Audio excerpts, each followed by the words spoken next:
সাহেব ভট্টাচার্যর পর ধারাবাহিকে ফিরছেন সুস্মিতা দে। স্টার জলসার কথা শেষ হওয়ার পর আবার দুজনেই আলাদা মেগায় ফিরছেন। গঙ্গার মাধ্যমে সাহেব ফিরছেন হিয়ার হাত ধরে। এবার গুঞ্জনই সত্যি হলো। সম্প্রতি একটি ভিডিওতে দেখা গেল সাহেব এবং সুস্মিতা একটি অনুষ্ঠানে গেছেন। সেখান থেকেই সুস্মিতা বলেন, তোমরা কথাকে অনেক ভালোবাসা দিয়েছো, এখনো দিচ্ছ। খুব জলদি আবার ফিরবো। কুহেলির মাধ্যমে ওয়েব সিরিজে পা রাখেন সুস্মিতা। এর সঙ্গে বলেন ধারাবাহিকেও জলদি দেখা যাবে তাকে।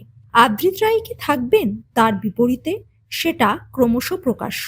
জি বাংলার মিঠাইয়ের পর মিত্তির বাড়িতে অভিনয় করেছেন আদ্রিত। মিঠাইয়ের সাফল্য ধারে কাছেও আসতে পারেনি মিত্তির বাড়ি।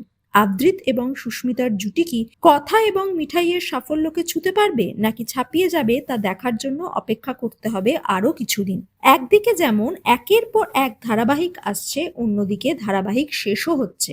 গুঞ্জন, জি বাংলার চিরদিনই তুমি যে আমার নাকি গল্পে ইতি টানছে। সদ্য বিদায় নিয়েছে মীরা অর্থাৎ তন্বীর চরিত্র। পর্দার মেঘরাজকেও অনেক দিন দেখা যায়নি। তাহলে কি তার চরিত্রটাও শেষ? সুতীর্থ বলেন, চ্যানেল বা প্রযোজনা সংস্থা তাকে লিখিতভাবে কিছু জানায়নি, তাই বলতে পারবেন না। ধারাবাহিকের ক্ষেত্রে গল্প অনুযায়ী চরিত্রের প্রয়োজনীয়তা বাড়ে বা কমে। কখনো একাধিক চরিত্রকে বেশি দেখা যায়, আবার কখনো কম দেখা যায়। চিত্রনাট্য অনুযায়ী অনেক কিছুরই বদল ঘটে। ধারাবাহিক বন্ধর কথাও জানেন না তিনি। তবে অনেক দিন ধরেই চিরদিনই তুমি যে আমার সেই অনুপাতে কোনো টিআরপি পাচ্ছে না। টিআরপি না থাকলে কিছুদিন পরই চ্যানেল কর্তৃপক্ষ সিরিয়ালটি শেষ করার সিদ্ধান্ত নেয়। এটাই এখন ব্যবসা। এক্ষেত্রে কি হতে চলেছে সেই উত্তর ধারাবাহিকের শিল্পীদের কাছে আপাতত নেই।